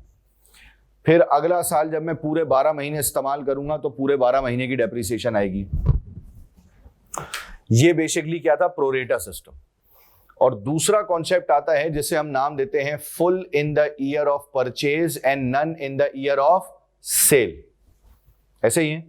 इसमें क्या होता था कि जिस साल आपने एसेट खरीदा है, उस साल पूरे साल की डेप्रिसिएशन कैलकुलेट होगी regardless of the purchasing date. कोई फर्क नहीं पड़ता कि एसेट कब खरीदा। अगर आपने एसेट अगस्त में भी खरीदा है तब भी पूरे साल की डेप्रिसिएशन आएगी। अगर आपने एसेट नवंबर में भी खरीदा है तब भी पूरे साल की डेप्रिसिएशन आएगी। None in the year of sale का मतलब है कि जिस फाइनेंशियल ईयर में आप एसेट बेचेंगे, उस फाइनेंशियल ईयर में उस बिकने वाले एसेट के ऊपर कोई डेप्रिसिएशन कैलकुलेट नहीं हो रही होगी। अब अगर मैं ये कहूं कि हम मान लें कि इस सिस्टम पे जाते हैं full in the year of purchase, तो क्या मैं ये कह सकता हूं कि full in the year of purchase में एसेट की परचेजिंग डेट इररेलेवेंट हो जाएगी? फर्क नहीं पड़ता ना यार, एसेट फेब में खरीदा है, अप्रैल में खरीदा है, जून में खरीदा है, ओ भाई सब पर पूरे साल की डेप्रिसिएशन निकलनी है। क्या फर्क पड़ता है कि एसेट कब खरीदा है? एक। और दूसरा, मैंने कहा कि जी फिर एसेट की परचेजिंग सीक्वेंस भी इररेलेवेंट हो जाएगी। जो एसेट तुमने मार्च में खरीदा है और एक एसेट तुमने अगस्त में खरीदा है, मेरे भाई दोनों ही एसेट्स के ऊपर पूरे साल की डेप्रिसिएशन निकलेगी, तो कोई फर्क नहीं पड़ेगा। हाँ, यूजफुल लाइफ तो चेंज हो सकती है, लेकिन बाकी ओवरऑल तो पूरे साल की डेप्रिसिएशन कैलकुलेट होगी। अब हम यहां पर कैलकुलेट करते हैं कैपिटल अलाउंसेस को full in the year of purchase and none in the year of sale. अब मैंने कहा कि जब full in the year of purchase and none in the year of sale है, तो इसका मतलब है कि फिर एसेट की परचेजिंग डेट और एसेट का परचेजिंग सीक्वेंस हमारे लिए कंप्लीटली क्या है मेरे भाई? इररेलेवेंट। मुझे फर्क ही नहीं पड़ता मैंने कौन सा एसेट पहले खरीदा है, कौन सा बाद में खरीदा है। मैंने कहा जी फर्क नहीं पड़ता, जिस साल खरीदा है उस साल पूरा कैपिटल अलाउंस कैलकुलेट होगा। इट मींस कि जब हम सवाल सॉल्व करने जा रहे होंगे ना, तो फिर सवाल सॉल्व करते वक्त हम अपना सीक्वेंस बनाएंगे। एसेट्स के सीक्वेंस में खरीदे हैं ये जानना जरूरी नहीं है, हम पर्टिकुलरली सवाल को अपने सीक्वेंस से सॉल्व करने की कोशिश कर रहे होते हैं। और सवाल सॉल्व करने का सीक्वेंस ये होगा कि जब मैं सॉल्यूशन करने जाऊंगा तो मैं सबसे पहले रिकॉर्ड करता हूं ओपनिंग बैलेंसेस। मैं सबसे पहले क्या रिकॉर्ड करूंगा? ओपनिंग बैलेंसेस, TWDVs पहला। दूसरे नंबर पर मैं रिकॉर्ड करूंगा एसेट्स एलिजिबल फॉर AIA। और तीसरे नंबर पर हम रिकॉर्ड करेंगे कार्ड्स को। तीसरे नंबर पर हम किसको रिकॉर्ड करेंगे मेरे भाई? कार्ड्स को रिकॉर्ड करेंगे। इसका मतलब है कि सबसे पहले ओपनिंग बैलेंसेस, दूसरे नंबर पर एसेट्स एलिजिबल फॉर AIA, और फिर तीसरे नंबर पर आखिर में जाकर हम क्या रिकॉर्ड कर देंगे? आखिर में जाकर हम कार्ड्स को रिकॉर्ड कर देंगे और कुछ करने की जरूरत नहीं पड़ रही होगी। क्या ये पॉइंट क्लियर है यहां तक? जरा सवाल नंबर 3 पर नजरसानी कर लें।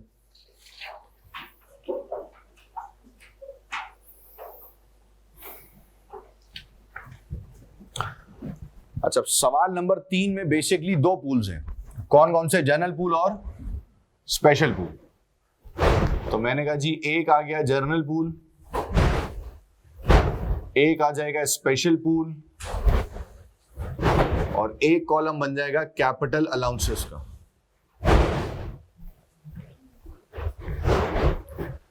मैंने कहा जी बिस्मिल्लाह पढ़ेंगे और सबसे पहले क्या रिकॉर्ड कर देंगे? ओपनिंग बैलेंसेस TWDVs, मैंने कहा जी सबसे पहले रिकॉर्ड हो जाएंगी टैक्स रिटन डाउन वैल्यूज, और टैक्स रिटन डाउन वैल्यूज में जनरल पूल है 35 और स्पेशल पूल है 55 सही भाई, 35 और 55। फिर आगे बढ़ गए। फिर मैंने क्या कहा था कि दूसरे नंबर पर हम क्या रिकॉर्ड करते हैं, दूसरे नंबर पर हम रिकॉर्ड करेंगे एसेट्स एलिजिबल फॉर AIA। जरा सवाल में देखो कौन कौन से एसेट्स एलिजिबल हैं AIA के लिए। प्लांट एंड मशीनरी और एयर कंडीशनिंग सिस्टम, दोनों ही है ना मेरे भाई, तो दोनों को प्लस कर लेंगे।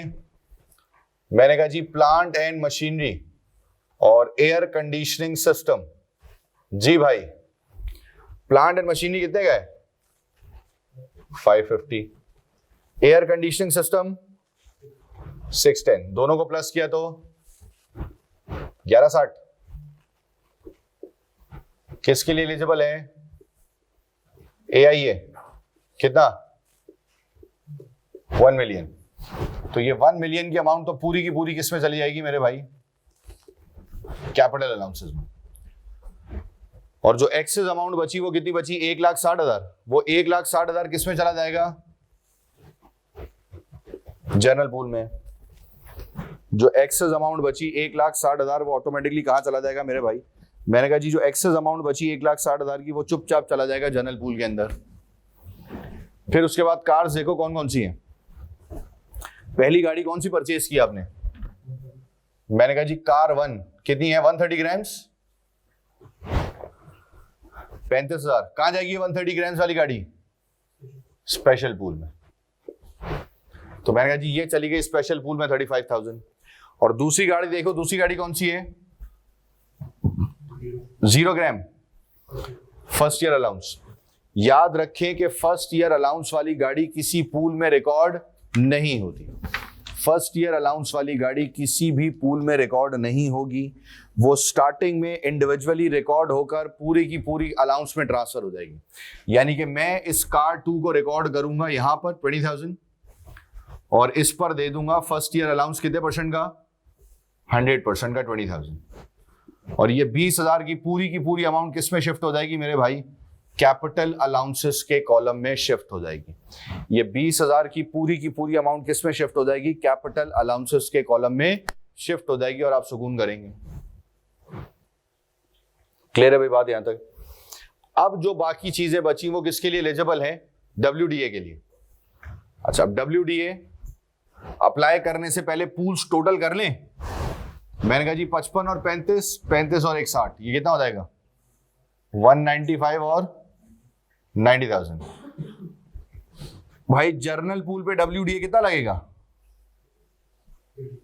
195,000 का कितना परसेंट 18%। निकालो 195,000 का 18% कितना आया 35,100। यहां से माइनस हो जाएगा, यहां पर प्लस हो जाएगा।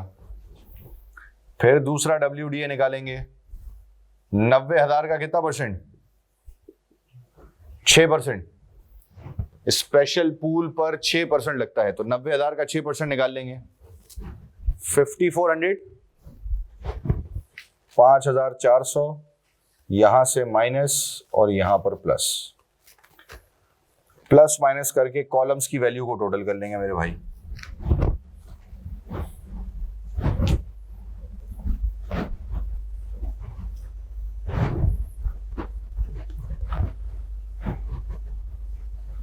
सवाल है तो पूछ लेंगे, वरना सवाल नंबर 4 निपटा देंगे। देखिए अगेन क्वेश्चन नंबर 4 में 2 पूल्स बन जाएंगे, दोनों के ओपनिंग बैलेंसेस गिवन है 50 और 75। तो मैंने कहा जी एक बन गया जनरल पूल, एक बन गया स्पेशल पूल, और एक बन गया कैपिटल अलाउंसेस। मैंने कहा जी सबसे पहले इस पर रिकॉर्ड हो जाएंगी ओपनिंग बैलेंसेस, TWDVs रिकॉर्ड हो जाएंगे सबसे पहले। तो TWDVs की वैल्यू बता दो, ये कितनी है 50, ये है 75,000। उसके बाद assets eligible for AIA ventilation system कितना 5,10,000। कंप्यूटर्स कितने के 330 के, दोनों को प्लस किया तो 840 माइनस क्या होगा, कितने का था ए आई ये 1 मिलियन का, लेकिन प्रोरेट हो जाएगा 8 मंथ्स के ऊपर, 8 मंथ्स के ऊपर प्रोरेट हो जाएगा। 1 million multiply by 8 divide by 12, सही है। 66667 66667, तो ये पूरा का पूरा यहां आ गया। बाकी क्या बचा 173333, वो कहां चला जाएगा, जनरल पूल में। ऐसे ही है भाई, इस पे एग्रीड है तमाम लोग। फिर उसके बाद गाड़ियां आ जाएंगी। कार 1 कहां जाएगी,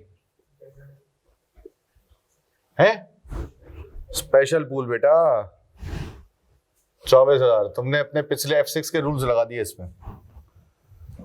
कार 1 90 ग्राम्स 51 से ऊपर वाली स्पेशल पूल में जाएगी, तो इसका मतलब है कि ये 24,000 में जाएगी स्पेशल पूल में।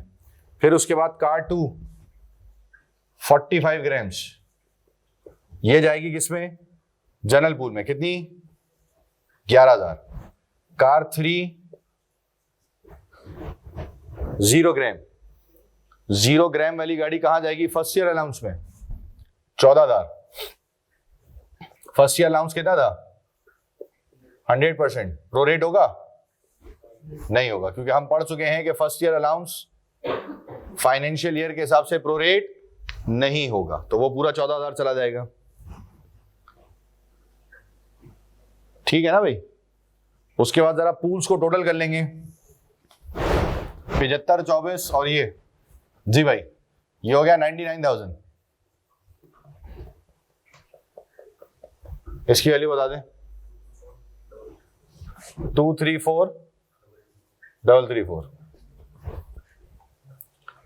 WDA 234,334 18% multiply by 8 divided by 12, क्योंकि जब अकाउंटिंग पीरियड 8 महीने का है तो मेरे भाई WDA भी तो प्रोरेट होगा ना, तो मल्टीप्लाई बाय 8 डिवाइडेड बाय 12 प्रोरेट करके बताओ।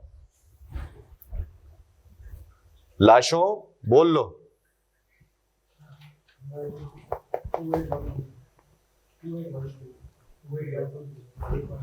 28,120, यहां से माइनस हो जाएगा और यहां पर प्लस हो जाएगा।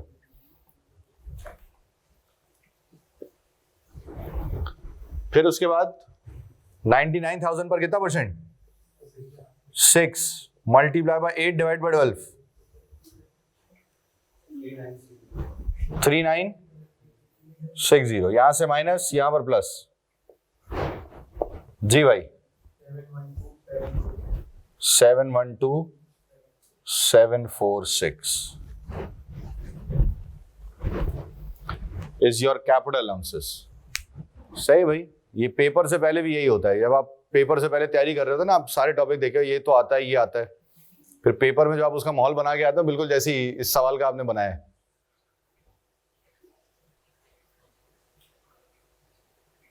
ठीक हो गया, दोनों चीजें प्रोरेट होंगी मेरे भाई, एआई भी प्रोरेट होगा और WDA भी प्रोरेट होगा। इस चीज का भी ख्याल रखिएगा कि एआई प्रोरेट होगा 1 मिलियन का। ऐसा ना हो कि आप एसिड को प्रोरेट कर दें। आपने आस्तीनें चढ़ाई, आपने कहा जी 8,40,000 मल्टीप्लाई 8 डिवाइड बाय 12, ये भी ना कीजिएगा। एसिड्स की अमाउंट प्रोरेट नहीं होगी, एआईए की अमाउंट प्रोरेट होगी, इस चीज का भी ख्याल रखिएगा। क्या ये बात क्लियर है यहां तक? इसके बाद आप हेडिंग डाल देंगे स्पेशल पूल।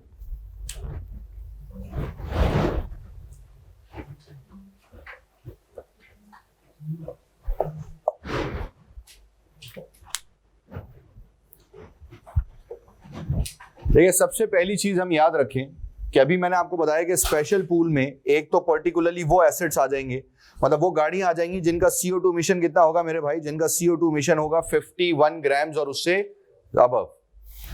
लेकिन देखें, याद रखें कि इसमें सिर्फ कार्स नहीं आएंगी, बल्कि कार्स के अलावा कुछ एसेट्स भी इसमें रिकॉर्ड किए जाएंगे। 51 ग्राम्स और उससे ऊपर वाली गाड़ियां तो आएंगी, लेकिन उसके अलावा कुछ एसेट्स भी आएंगे। और स्पेशल पूल में कौन से एसेट्स आएंगे मेरे भाई? स्पेशल पूल में वो एसेट्स आएंगे जो इन दो कंडीशंस को फुलफिल कर रहे हों। ये आप समझ ले वो एसिड्स आएंगे जिन एसिड्स की ये दो कैरेक्टरिस्टिक्स होंगे, और वो दो कैरेक्टरिस्टिक्स क्या है जरा लिख लें।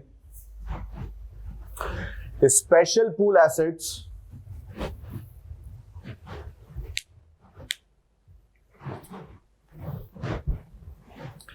special pool acids have two characteristics. Special pool acids have two characteristics. Number one, costing of pound 100,000 or more.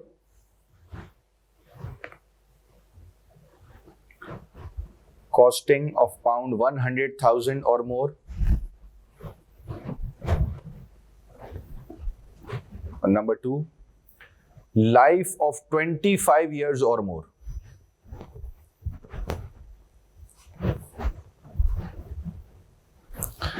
Life of 25 years or more.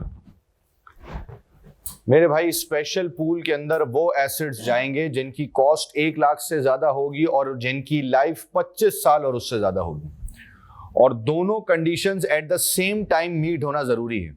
देखिए इससे पहले ना हमने 4 सवाल किए और उन 4 सवाल में ऐसे कई एसिड्स थे जिनकी कॉस्ट 1 लाख से ज्यादा थी, लेकिन क्योंकि उसकी लाइफ मेंशन नहीं थी इस वजह से मैं उन तमाम एसिड्स को उठाकर किस में रिकॉर्ड कर रहा था मेरे भाई, जनरल पूल में। लेकिन अगर उसके कॉस्ट के साथ साथ उसकी लाइफ गिवन है और उसकी लाइफ 25 साल और उससे ज्यादा है, तो फिर वो एसिड्स कहां पे जाके रिकॉर्ड होंगे मेरे भाई, वो एसिड्स जाकर रिकॉर्ड हो जाएंगे स्पेशल पूल में। क्या ये बात क्लियर होती है? 25 साल और उससे ऊपर वाले एसिड्स कहां जाएंगे, स्पेशल पूल में, और उससे नीचे वाले एसिड्स कहां चले जाएंगे, जनरल पूल में। Agreed on that? लेकिन देखें अब फड्डा हो जाएगा शुरू between special pool and general pool for the utilisation of AIA। क्योंकि अब तक स्पेशल पूल में सिर्फ क्या रिकॉर्ड हो रहा था, गाड़ियां, और cars were not eligible for AIA, तो लड़ाई थी नहीं, फड्डा था ही नहीं। लेकिन अब स्पेशल पूल में गाड़ियों के साथ साथ नॉर्मल एसिड्स भी मौजूद हैं, वो एसिड्स जो कि किसके लिए एलिजिबल है मेरे भाई, जो कि AIA के लिए एलिजिबल है। अब सवाल ये उठा कि AIA को पहले कौन यूज करेगा, क्योंकि अब तक AIA को कौन यूज कर रहा था मेरे भाई, जनरल पूल इस्तेमाल कर रहा था। तो मैंने कहा देखें लॉजिकली भी हम ये बात समझ लेंगे, लेकिन इस चीज को अंडरस्टैंड करें कि AIA को यूज करने का पहला राइट स्पेशल पूल एसिड्स के पास है। AIA को सबसे पहले कौन इस्तेमाल करेगा, स्पेशल पूल एसिड्स। अगर उसने 1 मिलियन में से कुछ छोड़ा तो फिर बची हुई अमाउंट किसके पास जाएगी, जनरल पूल के पास जाएगी। अदरवाइज जनरल पूल के पास फिर कोई AIA मौजूद नहीं होगा। It's just like the personal allowance जो मैंने आपको प्रोफॉर्मा में पढ़ाया था, अगर आपको खुदा ना खास्ता याद हो तो मैंने आपको बताया था कि 3 कॉलम्स बनते थे, नॉन सेविंग, सेविंग और डिविडेंड। एक पर्सनल अलाउंस मिलता था जिसको यूज करने का पहला राइट किसके पास जाता था, नॉन सेविंग के पास। फिर मैंने बताया था कि अगर पर्सनल अलाउंस नॉन सेविंग ने इस्तेमाल कर लिया पूरा 12,570, तो फिर उसके बाद सेविंग और डिविडेंड के पास कोई पर्सनल अलाउंस नहीं होगा। लेकिन अगर इन केस नॉन सेविंग वो पूरा पर्सनल अलाउंस यूज करने में नाकाम रहा, तो फिर बचा हुआ पर्सनल अलाउंस कहां जाएगा मेरे भाई, सेविंग में, और फिर उसमें से बचा हुआ जाएगा डिविडेंड में। इसी तरीके से AIA कितना है, 1 मिलियन। अगर तो स्पेशल पूल ने पूरा 1 मिलियन इस्तेमाल कर लिया तो फिर जनरल पूल के पास कोई AIA नहीं होगा। सुना गौर से, फिर जनरल पूल के पास कोई AIA नहीं होगा। फिर जनरल पूल के एसिड्स डायरेक्टली जाकर पूल में रिकॉर्ड हो जाएंगे and they will be eligible for WDA of 18% only. लेकिन अगर बच गया, जैसे for example special pool acid है 6.5 लाख का, अब उसने 1 मिलियन में से 6.5 लाख इस्तेमाल किया, कितना बच गया, 3.5 लाख। तो अब ये 3.5 लाख ऑटोमेटिकली यूज करने का राइट किसके पास चला जाएगा मेरे भाई, जनरल पूल के पास चला जाएगा। अगर बच गया तो जनरल पूल के पास जाएगा, अगर स्पेशल पूल ने यूज कर लिया तो फिर जनरल पूल के पास कोई AIA नहीं होगा। फिर जनरल पूल के एसिड सिर्फ और सिर्फ किसके लिए एलिजिबल होंगे, WDA के लिए एलिजिबल होंगे, दैट इज ऑफ 18%। और अब तक आपको शायद ये बात समझ आ गई होगी कि ऐसा क्यों किया गया है। देखिए ये बेनिफिट है ना यार, HMRC ने कहा कि बेटा देखो आंखें बंद करो और सोचो, जनरल पूल के एसिड्स जिन पर फ्यूचर में तुम WDA लगा सकते हो 18% का, और स्पेशल पूल पर फ्यूचर में WDA कितना % लगा सकते हो। सर अगर आपने जनरल पूल में AIA इस्तेमाल कर लिया तो जनरल पूल के एसिड्स की वैल्यू तो खत्म हो जाएगी। कौन से पूल के एसिड्स बच जाएंगे, स्पेशल पूल, जिसमें फ्यूचर में सिर्फ कितना % मिलेगा, 6% का, वाइस वर्सा कर दो। AIA यूज कर लो स्पेशल पूल में, जर्नल पूल के एसेट्स की वैल्यू बचा लो, क्योंकि जब जर्नल पूल के एसेट्स की वैल्यू बच जाएगी तो फ्यूचर टाइम में इस पर अलाउंस कितना परसेंट मिलेगा? 18% का। इसका मतलब है कि तुम्हारा फ्यूचर WDA 12% से क्या हो जाएगा मेरे भाई? इंक्रीज हो जाएगा, बढ़ जाएगा। इसलिए उसने कहा कि AIA को सबसे पहले कौन इस्तेमाल कर ले? Special pool.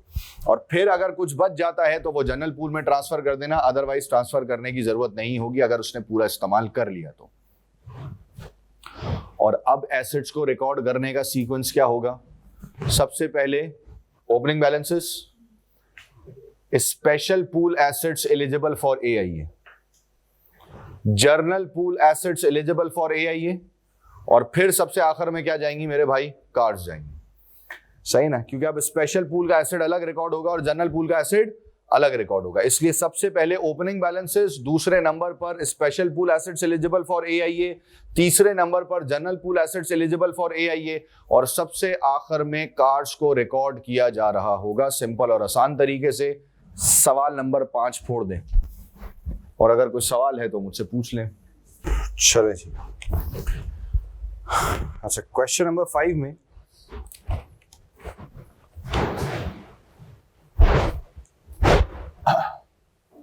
दो पूल बन जाते, जनरल और स्पेशल, और कैपिटल अलाउंसेस का कॉलम।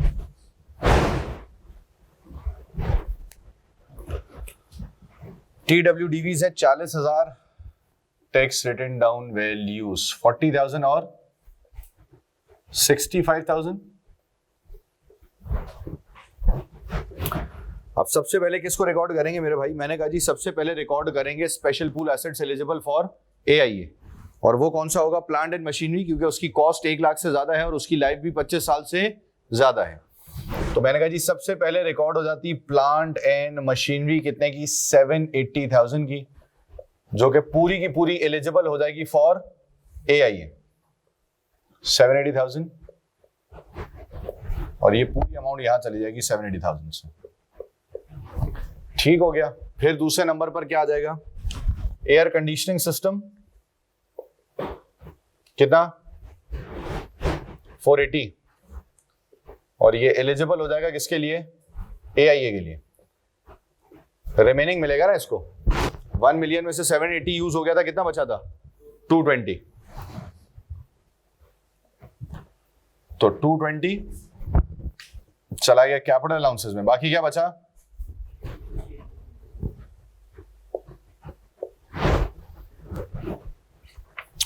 और फिर रिकॉर्ड हो जाएगी कार 1 और car 2। Car 1 is of 150 grams, 22,000, ये चली जाएगी स्पेशल पूल में। कार 2 इज ऑफ 48 ग्राम्स, 30,000, ये चली जाएगी जनरल पूल में। WD अप्लाई करने से पहले टोटल कर लेंगे। कितनी अमाउंट? 330, और ये कितनी हो जाएगी? 87,000। इस पर 18 और उस पर 6। ठीक है भाई, जनरल पूल पे 18 लग जाएगा। अमाउंट बता दो कितनी आ गई थी? 59,400, 18% का, और इसका 6% कितना आ गया था? 5220।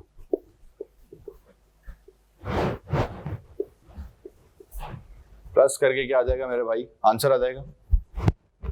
ठीक है, बगैर किसी को बताना।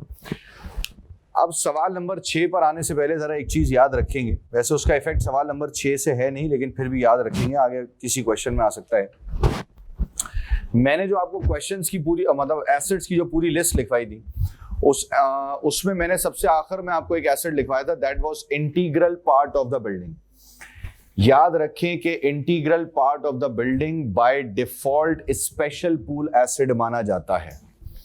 Integral part of the building by default क्या माना जाएगा मेरे भाई? Bye default special pool acid consider किया जाता है। इसका मतलब है कि स्पेशल पूल में कितने तरीके के एसिड जा सकते हैं? 3 तरीके के। एक तो वो गाड़ियां जा सकती हैं जिनका CO2 इमिशन 51 ग्राम्स और उससे ज्यादा है। फिर दूसरा वो एसेट्स जाएंगे जिनकी कॉस्ट 1 लाख से ज्यादा होगी, जिनकी कॉस्ट 1 लाख से ज्यादा होगी और जिनका जिनकी कॉस्ट 1 लाख से ज्यादा होगी और लाइफ 25 साल या फिर उससे ज्यादा होगी। और तीसरी कैटेगरी है इंटीग्रल फीचर्स की। इंटीग्रल फीचर्स या integral part of the building by default special pool asset है, regardless of the amount and life. फर्क ही नहीं पड़ता, आपको बस ये बात याद रखनी है कि भाई फर्क ही नहीं पड़ता, बाय डिफॉल्ट स्पेशल पूल जाएगा। क्या ये बात क्लियर होती है? अच्छा, फिर अगर हम सवाल नंबर 6 देखें तो सवाल नंबर 6 में भी कुछ इसी किस्म की चीजें हैं। 2 पूल्स हैं, जनरल पूल और स्पेशल पूल। तो मैंने कहा जी एक रिकॉर्ड हो जाएगा जनरल पूल, एक रिकॉर्ड हो जाएगा स्पेशल पूल और एक रिकॉर्ड हो जाएगा कैपिटल अलाउंसेस। सबसे पहले आ गए ओपनिंग बैलेंसेस। जनरल पूल में कितना 48,000 और स्पेशल पूल 69,000। फिर उसके बाद सबसे पहले क्या रिकॉर्ड हो जाएगा? एयर कंडीशनिंग सिस्टम कितने का? 8 लाख का। और इस पर क्या मिलेगा मेरे भाई? AIA प्रोरेट हो जाएगा कितने मंथ्स पर? 9 मंथ्स पर। 9 मंथ्स पे प्रोरेट हो गया कितने का हो जाएगा? 750,000 AIA। ये पूरा 750 यहां चला जाएगा। बाकी क्या बचा? वो 50 गया कहां पर? स्पेशल पूल में। जो बाकी 50,000 बचा वो 50,000 कहां गया मेरे भाई?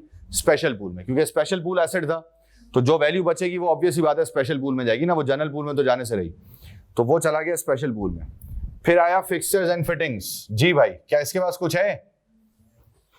AIA पूरा इस्तेमाल हो चुका है, इस वजह से ये चुप शराफत से डायरेक्टली जाकर पूल में रिकॉर्ड हो जाएगा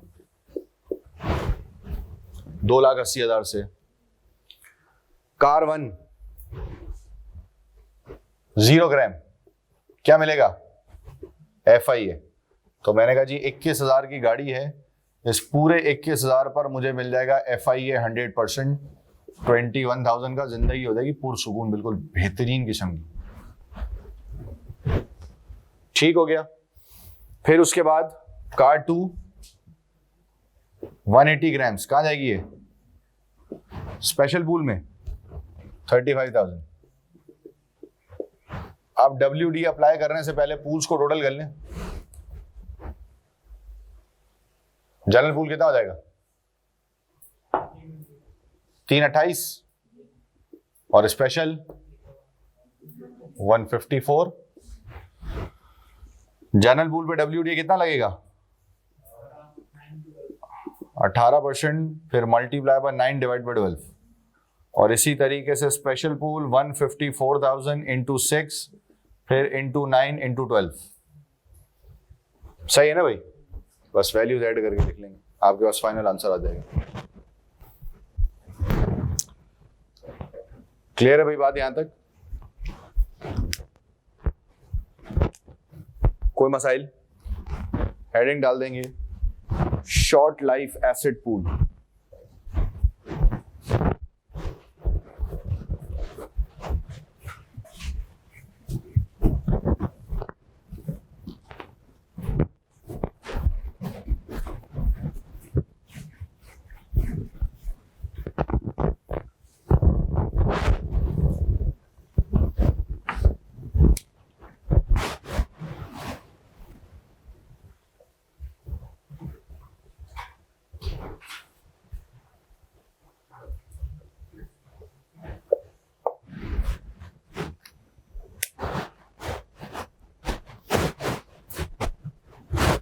short life asset pool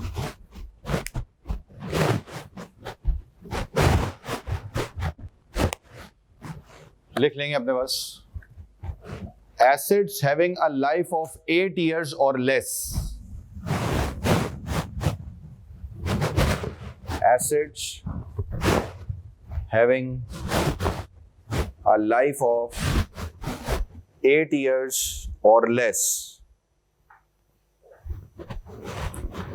will be recorded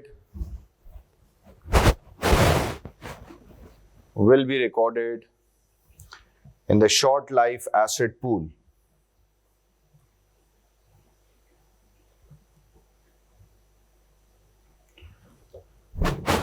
In the short life asset pool. Next point. This pool is eligible for AIA. This pool is eligible for AIA and WDA at 18%.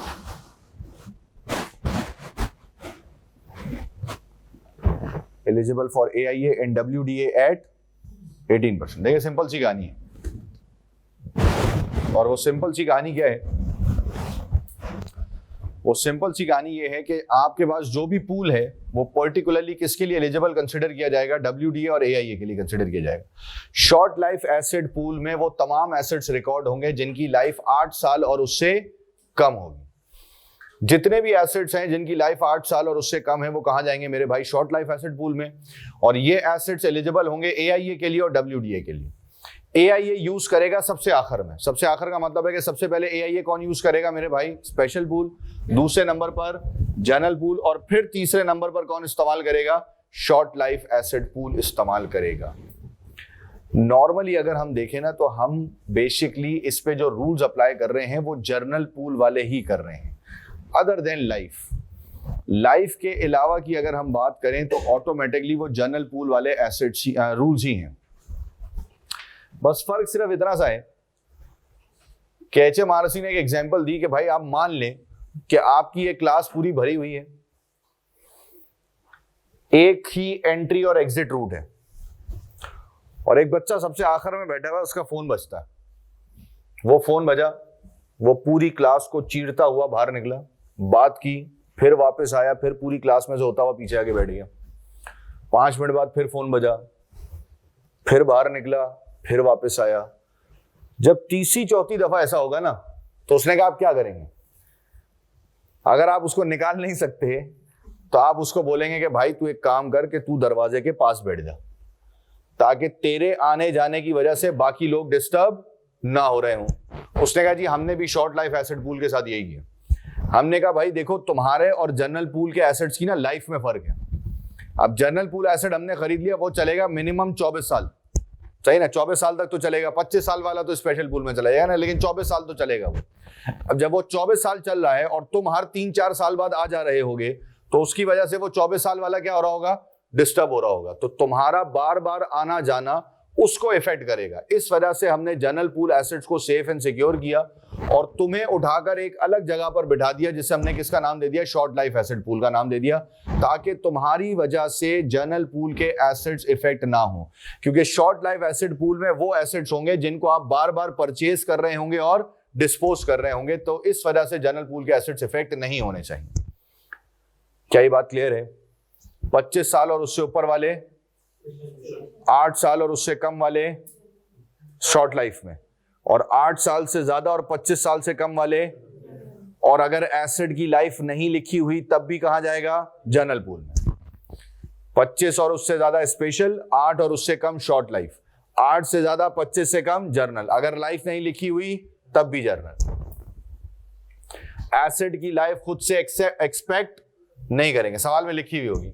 जो life सवाल में लिखी भी होगी उसी को consider करेंगे। आप अपनी सोच नहीं लगाएंगे, सर मेरे हिसाब से तो कंप्यूटर चलता है 3-4 साल है, वो ना करें।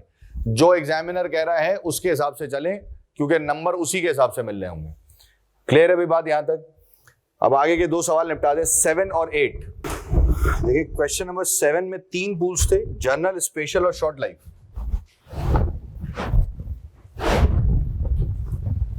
Journal, special, short life, capital allowances. सबसे पहले क्या रिकॉर्ड होगा? ओपनिंग बैलेंसेस 25, 40, 12, 25, 40 और 12। फिर हमने सबसे पहले क्या रिकॉर्ड किया होगा? वेंटिलेशन सिस्टम, कितने का? 650। लेकिन AIA प्रोरेट हुआ होगा 8 मंथ्स के ऊपर। 8 मंथ्स के ऊपर प्रोरेट हो गया, कितना हो गया होगा?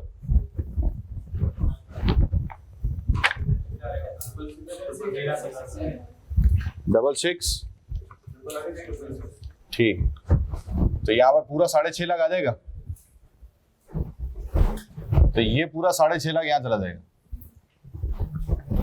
फिर उसके बाद क्या आ जाएगा, फर्नीचर नहीं, उसके बाद आ जाएगा फिक्सचर्स एंड फिटिंग्स, कितने का, 1,20,000 का। अच्छा, AI ये प्रोरेट होकर बना था कुछ यूं, जिसमें से 6.5 लाख का हमने इस्तेमाल कर लिया था, तो अब बचा कितना होगा, कुछ ऐसा बचा होगा 1,667। तो मैंने कहा जी वो यहां पर इस्तेमाल होगा 1,667, ये 1,667 यहां चला गया, बाकी क्या बचा 103,333। फिर आ गया फर्नीचर, मैंने कहा जी 6 साल की लाइफ है, तो ऑटोमेटिकली ये तो चला जाएगा सीधा सीधा शॉर्ट लाइफ में 95,000। और उसके बाद है कार 140 ग्राम्स, और ये चली जाएगी स्पेशल पूल में कितने की, 25,000। तो 128,333, 65,000 और 1,07,000, ऐसा ही है, ठीक है ना भाई। अब जनरल पूल पे WDA कितना परसेंट लग जाएगा, 18%, और वो प्रोरेट हो जाएगा कितने मंथ्स के ऊपर, 8 मंथ्स के ऊपर। तो अमाउंट प्रोरेट करके बता दो क्या ही होगी यहां पर, 15,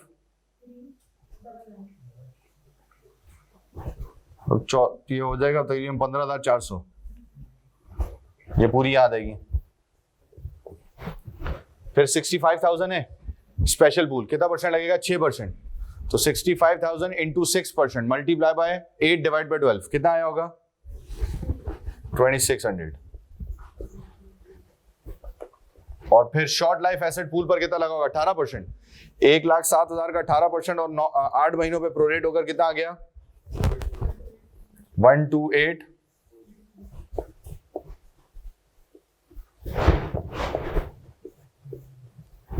ठीक है भाई। अच्छा देखिए, क्वेश्चन नंबर 8 में ये बात याद रखिए कि जिन चीजों से रिलेटेड जो बताया गया है ना, आपको उसी को फॉलो करना है। जैसे फॉर एग्जांपल क्वेश्चन नंबर 8 में कार्स की लाइफ दी हुई है, तो कार्स की लाइफ आपके लिए इररेलेवेंट होगी। कार्स का फैसला टोटली किस पर बेस करेगा, कार्स का फैसला टोटली बेस करेगा CO2 मिशन के ऊपर। इसी तरीके से डिलीवरी वैन का CO2 मिशन इररेलेवेंट है। डिलीवरी वैन के CO2 मिशन को हम कंसिडर नहीं करेंगे, क्योंकि CO2 मिशन का फैसला सिर्फ और सिर्फ किसके ऊपर होता है मेरे भाई, कार्स के ऊपर होता है। इन कुछ चीजों को हमने याद रखना है। अब इसी तरीके से क्वेश्चन नंबर 8 में आपके पास 3 पूल बने, जनरल पूल, फिर आपके पास आ गया special pool, short life asset pool, और फिर आपके पास आ गया कैपिटल अलाउंसेस। ठीक है भाई।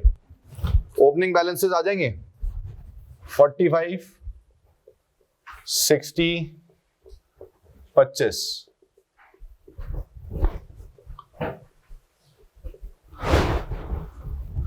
और सबसे पहले क्या रिकॉर्ड हो जाएगा, प्लांट एंड मशीनरी 640, AIA कितना 5 लाख,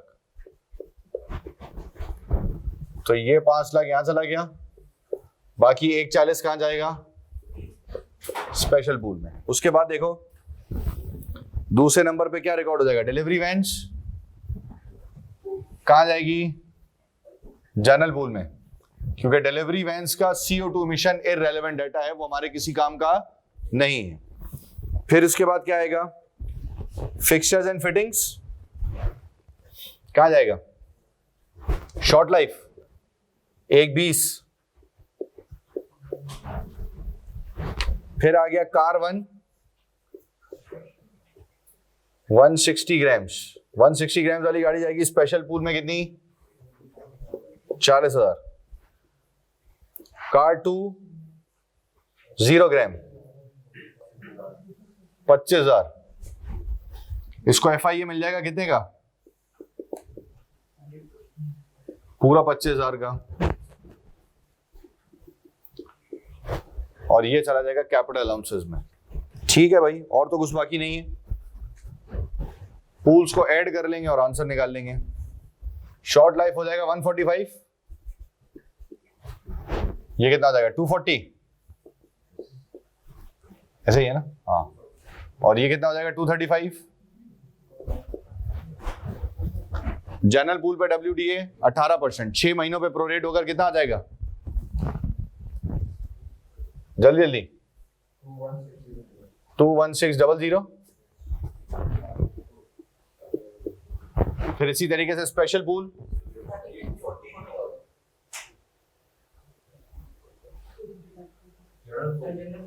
कितना? ठीक है, ये सही है 21,600, ठीक है। और स्पेशल पूल भी 240 है, इस पर कितना परसेंट लगेगा? 6%, और उसके बाद वो 6 महीनों पे प्रोरेट हो जाएगा 13।